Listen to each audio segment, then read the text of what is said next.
Hi, this is Trent England with Save Our States with another one of our Six Questions podcasts. I'm really glad to welcome Josh Hammer, who is the opinion editor at Newsweek and a syndicated columnist, to talk with us for a few minutes and answer our six questions. Josh, thanks for being here. Anytime, Trent. Thanks for having me. So the first question goes to something that you write a lot about, which is big tech censorship and what's going on out there in the intersection of the media and the internet. Tell us what do you think is really going on when it comes to big tech censorship of conservative viewpoints? So it's a fabulous question because it kind of makes, I think, a lot of conservatives kind of rethink some of their priors and try to reapply some old principles to new existing paradigms. Big tech is really kind of the tip of the spear of the 21st century issues on a domestic front. On the foreign front, it's the Chinese Communist Party, but let's hold that aside for now. Big tech, what is actually happening here, I think, is you're seeing this new divide emerge.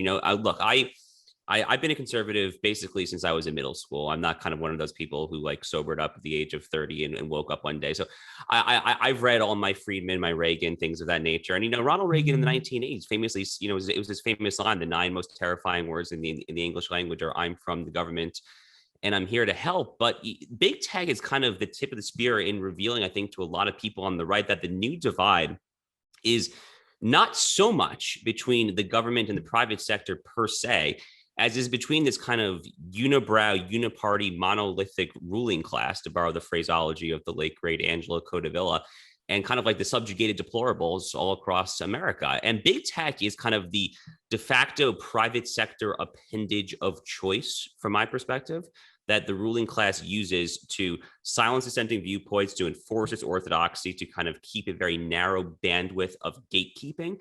So tangibly, the way that plays out, of course, the most ridiculous data point of them all, from my perspective, over the past few years, is what happened to the Hunter Biden laptop story. The New York Post, where I write very, very frequently, it's the nation's 4th largest newspaper by circulation, literally founded by Alexander Hamilton in 1804, 1805, right around there. They were locked out of their own Twitter account for 2.5 weeks, less than a month before a monumental presidential election. The FEC ultimately found that was not kind of a de facto campaign contribution to the Biden campaign, but to a lot of us, that's exactly what it looked like here. So they're clearly tipping the scales. And, look, I've been a vociferous proponent of conservatives getting a little more comfortable wielding state power if need be to rein in what seemed to me to be kind of pretty unaccountable oligarchs. So I'm trying to get conservatives to rethink a little bit this kind of public sector versus private sector, very simple paradigm, the former bad, the latter good. I think in the 21st century, it's a little more complicated than that. Yeah, that seems to be, a lot of people seem to be realizing, I think, that, some of the reasons why we are concerned about big government also apply to some of these entities, once they scale to a certain point. Josh, you're involved in what's called national conservatism. There's a national conservatism conference coming up. You're going to be there. You're a part of it. What does that mean? What is national conservatism as contrasted from just sort of ordinary conservatism, or what you and I certainly have grown up with? So I am a research fellow at the Edmund Burke Foundation, which is the small think tank where Yoram Hazony is a chairman, David Bragg is president, Chris DeMuth, formerly of AEI, now at Hudson, is kind of the chair of the National Conservatism Conference. So funny enough, Trent, I'm actually speaking on a panel where the title of the panel is "What is National Conservatism?" So I'll have a better answer for you a few weeks from now after I kind of produce this speech. It should be a great panel. It's me, Rachel Bovard, who's a dear friend, Ryan Williams, president of Claremont Institute, and Julius Crime, the editor of American Affairs Journal. So great panel, great conference in general. Yoram and the whole crew did a fantastic job organizing this. I think kind of the initial kind of rallying cry that kind of got Edmund Burke Foundation started and this whole kind of labeling of national conservatism going forward, of course, was Yoram's 2018 book, The Virtue of Nationalism. And Yoram who's a dear friend and a mentor in many ways of mine, has been saying a lot of this, he's been writing a lot of this for decades. But I think kind of the galvanizing point for him, the impetus to kind of write this book, of course, was the Trump presidency in 2016, which, as you and I both know, and all of our, fellow travelers know, really did kind of upend a lot of pre-existing orthodoxies, and I think make conservatives rethink a lot of things in general here. So from my perspective, at least, and I kind of like some of the themes have kind of trickled in through a lot of my writings that touch on this subject over the past couple of years. I guess I would personally argue that the like kind of capital C conservative, capital M movement over the past 30, 40, 50 years, kind of looking back on it, I at a pure consequentials level, I sometimes question just how much we've been able to win. There are certain things I can concretely point to and say that we are winning. So like gun rights, for instance, that's one policy measure that I actually think like the right has overall done a great job of winning on. We need some more help from the court, but hold that aside. It's kind of a policy bread and butter state legislature issue. I think we're winning on that issue. But on a lot of other issues, it's frankly less clear to that. And one reason for that, from my perspective, and I probably need to eventually write a whole book on this, to be honest with you. But one reason for this is I think that the conservative movement has been probably overly influenced by kind of modern libertarian thought, a lot of kind of strands of libertarian kind of over individualistic thought. And there really is kind of a competing conservative strand of thought here that is a little more communitarian. We obviously don't like the word collectivism, but like a little more communitarian and kind of that Burkean little platoon sense. Tocqueville, of course, when he was writing Democracy in America, spoke famously, of course, of these kind of these bastions of communitarianism, whether it's the church, the family, and so forth. And ultimately, of course, these tribes, these little platoons, what they manifest into on a slightly broader scale is the nation state. And, when Trump kind of got up there and he spoke about America first and all of that, he really was kind of injecting this sense of nationhood, of peoplehood, of concrete peoplehood, because a lot of people look, I love the Declaration of Independence. I'm born Abraham Lincoln's birthday. I love the Declaration, but some people kind of take this rhetoric to its logical conclusion and kind of notions of kind of universality and these universal principles. But, John Quincy Adams, back when he was Secretary of State in 1821, just very quickly transitioned to foreign policy, of course, famously spoke about how we can wish these truths to apply to everyone, but we will be the vindicator only of our own. It's kind of like this reassessment that globalization on a broader scale and individualism as a matter of kind of domestic political prioritization are kind of missing the picture on both ends. And we need to kind of recover a sense of community and nation. So a little complicated, I guess, and a little bit of a word vomit, but that's kind of what we're going for. No, that connects with me in a lot of different ways. I've become fascinated recently with the way that the so-called Enlightenment has changed a lot of people's understanding of Christianity and maybe even religion in general. And I think it seems like within conservatism, there's almost that same divide where there's sort of a modern sort of ultra rationalist libertarianism that sees everything as being reducible. That as you say, has been sort of dominant without ever having the debate. And now we're having the debate, which I think is really important for our country and our movement. So you're in the media, Josh. Is there a way to rebuild trust in the media? It's easy to look back to a golden age in the 20th century when, people sort of were, people could gather around the radio and listen to voices that everybody trusted. Is there a way to get back to anything like that? And if not, what do you see in the future of American media? The short answer is I'm not sure we're ever going to get back to that kind of proverbial day and age. But the one thing that I will say is, because I've thought a lot about this question myself, actually, the one thing that I will say is, like you, Trent, I kind of think back a lot of times to kind of, obviously you and I are both not necessarily fans of FDR, but I think back to like kind of those iconic FDR fireside chats, right, where the whole family was kind of gathered around the radio listening to one kind of quote unquote trusted source here. And I think that imagery is definitely powerful. But the one thing that I'll say that slightly contrasts with that, which I've also thought a lot about over the past few years, so I've kind of gotten deeper into the media world, is let's go back to like the election of 1800, of course, right? John Adams versus Thomas Jefferson. The amount of invective and pejoratives and frankly just kind of ad hominem slurs that were thrown in the direction of each candidate and by extension each political party. You know, that was the Democratic Republican Party for Jefferson, the Federalist Party for Hamilton, was really kind of off the charts. I mean, to read some of this rhetoric, even from like a 21st century lens, is like, wow, they were like really publishing this. And like back then, the newspapers oftentimes weren't even necessarily they weren't even really hiding their bias. Like you kind of knew if you were picking up this tabloid, this broadsheet, whatever, that it would be aligned with this political party. They wouldn't literally say it, but everyone effectively knew that. And, you know, one thing that I used to work at the Daily Wire as an editor and a writer, and one thing that Ben Shapiro would often say there, and I think he's totally right about this, is Ben has often said that, you know, what is the point of like the New York Times, like hold aside the editorial page, like what is the point of like the New York Times or CNN reporter on page one of the Times or the front page of CNN.com purporting to be quote unquote neutral on all the questions that fundamentally divide us? There really is no point. I mean, it kind of makes a lot more sense actually in the interest of intellectual honesty to kind of just take the mask off, right? Real quick kind of side note, actually, this kind of notion that journalists cannot ever be kind of truly quote unquote neutral in what they're reporting, I would analogize actually to kind of like the act of legal and interpretation and judging. I'm not sure that like a legal interpreter or a judge can ever be quote unquote truly historicist neutral as well. I think all of these are kind of inherently moral enterprises and kind of like a Straussian Aristotelian stance, but hold all that aside here. So let's get back to the state of the media.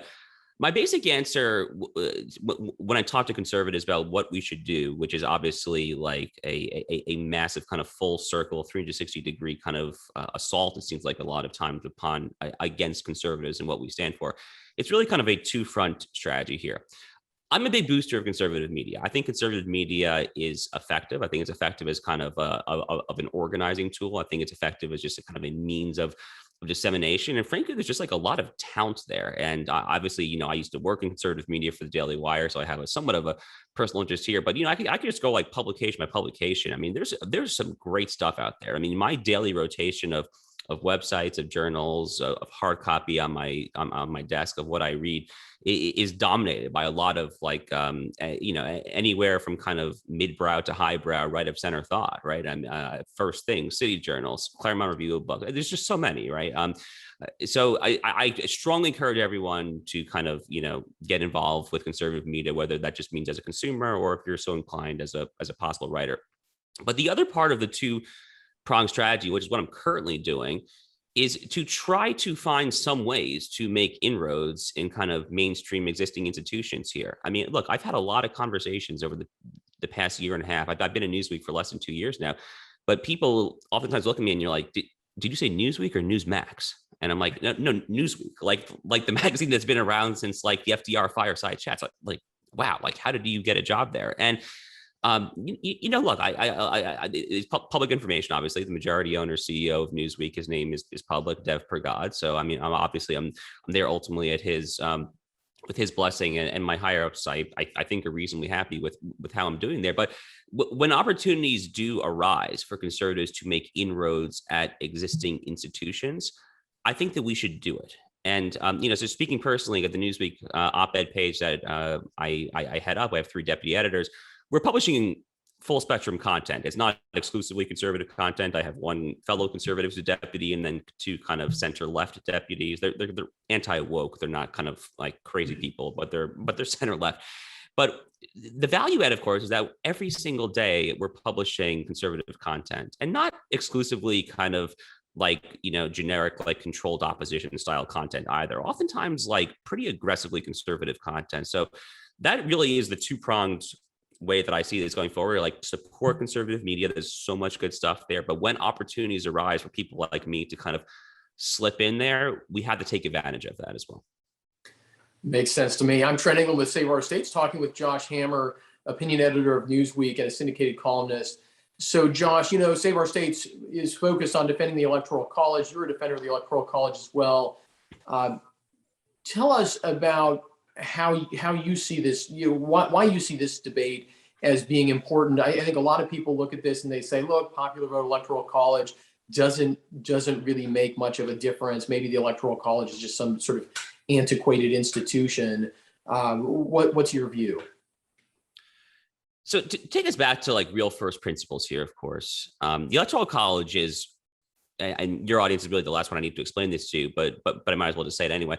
The Electoral College is one of like the many tools, or it's really one of the many features, I should say, that the framers put in to our founding charter to kind of weave throughout it and basically kind of pronounce the people and ultimately then implement in structural concrete form that this was a document not of pure lowercase d democracy, but it was a document that would kind of channel the will of the people in a profoundly lowercase r Republican way, ultimately redounding to the common good of the whole, to the national interest, whatever you want to call it here, to all the aims enunciated in the preamble, more perfect union, general welfare, and so forth. So look, obviously, perhaps the most famous Federalist paper of them all is obviously Federalist 10, right? James Madison famously talks about the problem of faction and how do you deal with the problem of faction in a democracy, in a republic, and how you weave in these counter majoritarian instruments here. To say an obvious point, the framers were obviously terrified of monarchical tyranny. They quite literally rebelled against kind of a monarch and King George III, who you can go back to the Declaration and read this long list of grievances. They thought the king was infringing on both their English common law rights, according to the English Bill of Rights of 1689, and by extension, of course, their natural rights in the minds of a lot of framers as well here. But on the other hand, they were also terrified of pure, unadulterated majoritarian democracy. They did not want that, and they took such great pains to prevent that from happening. Obviously, they separated, constitutionally, both vertically. Of course, you have the federal government and the 50 state governments. At the time, it was not 50, but same thing. And then, of course, Article 1, Article 2, Section 3, you have the Congress, the presidency, and the judicial branch. And even within the Congress, obviously, there's kind of the plebiscitary measure that is the House of Representatives, that is direct vote, the Senate, of course, which is not direct vote. So they obviously then there's the direct election of senators at 17th Amendment. There are so many tools in there to prevent this thing from becoming a runaway democracy. And at a very concrete level, what the Electoral College does, of course, is it makes sure that a lot of people have a concrete vote in who the president is, who wouldn't otherwise have a vote. If you got rid of the Electoral College here, if we, especially in the year 2021, this is true back in the late 18th century as well, I think. But especially in the year 2021, if you got the Electoral College, what exactly is the incentive for a presidential and a vice presidential contender to campaign anywhere outside of New York, LA, maybe here in South Florida, where I live, and a select few other locations, right? There really is no incentive here.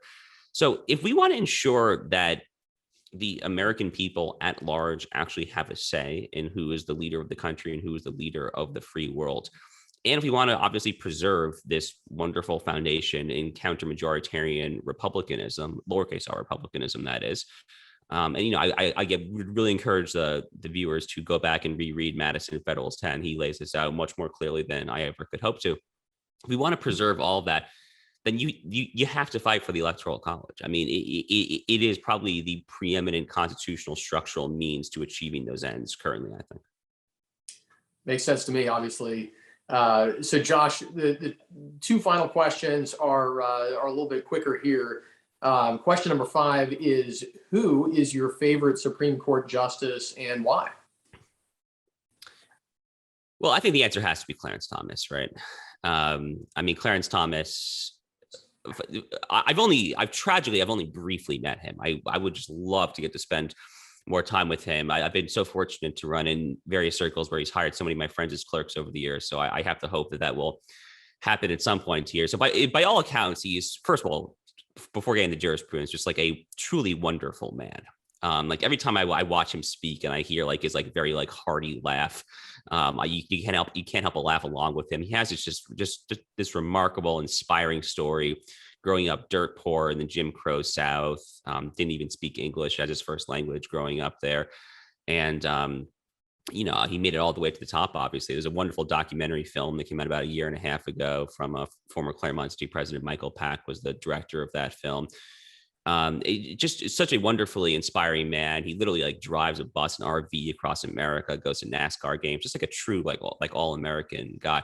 But jurisprudentially here, Justice Thomas is probably he is the stalwart. I mean, for everyone on the right of center, he has been leading the way. Even when Justice Scalia was on the court, and Justice Scalia obviously was a fabulous justice in so many ways.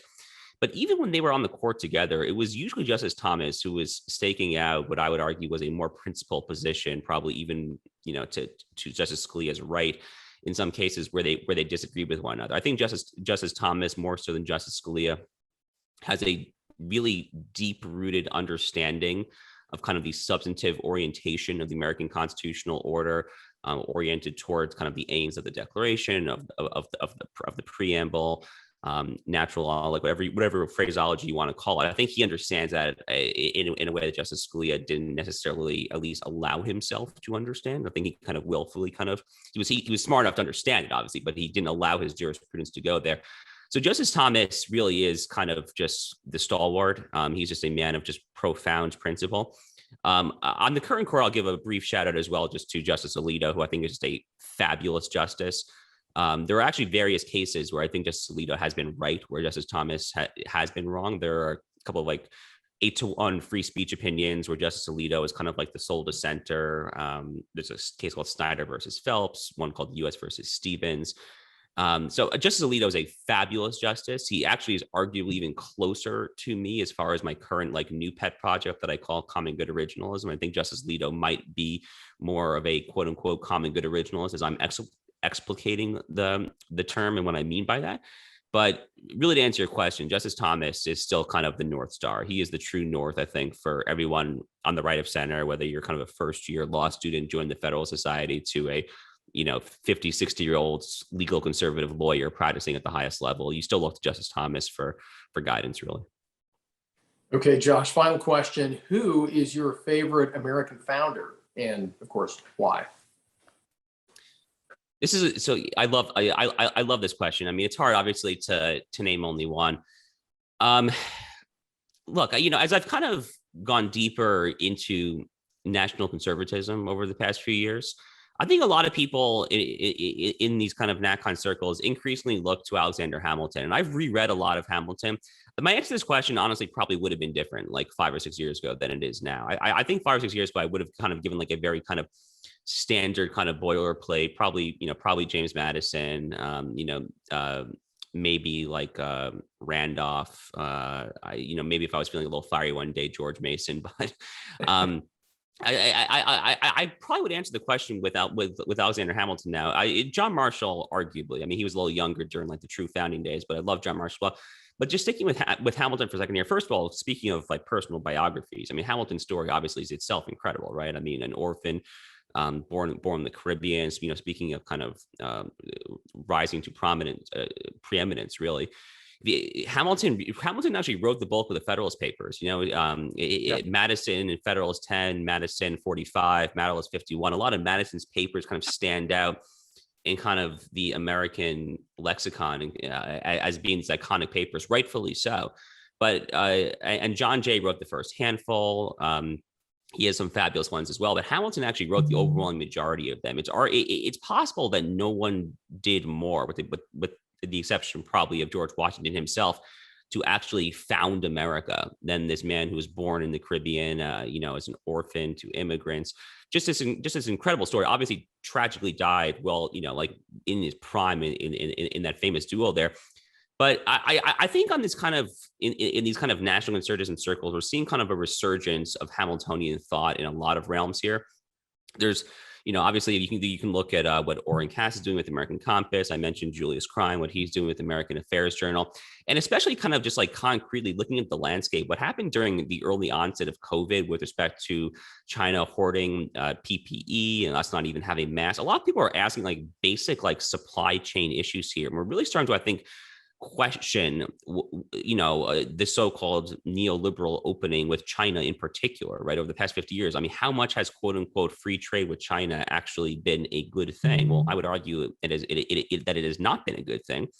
And, if there's one person who in retrospect really kind of saw this coming, you can go back to Hamilton's 1791 report on manufacturers, kind of talking about the need to build kind of a strong industrial base here. And, as I kind of survey the landscape and look at how quote unquote free trade with China, which inherently is not particularly free trade, how that has kind of torn asunder the American heartland and all the opioid deaths across Ohio, Michigan, whatever. It just seems to me that Hamilton was really onto something there.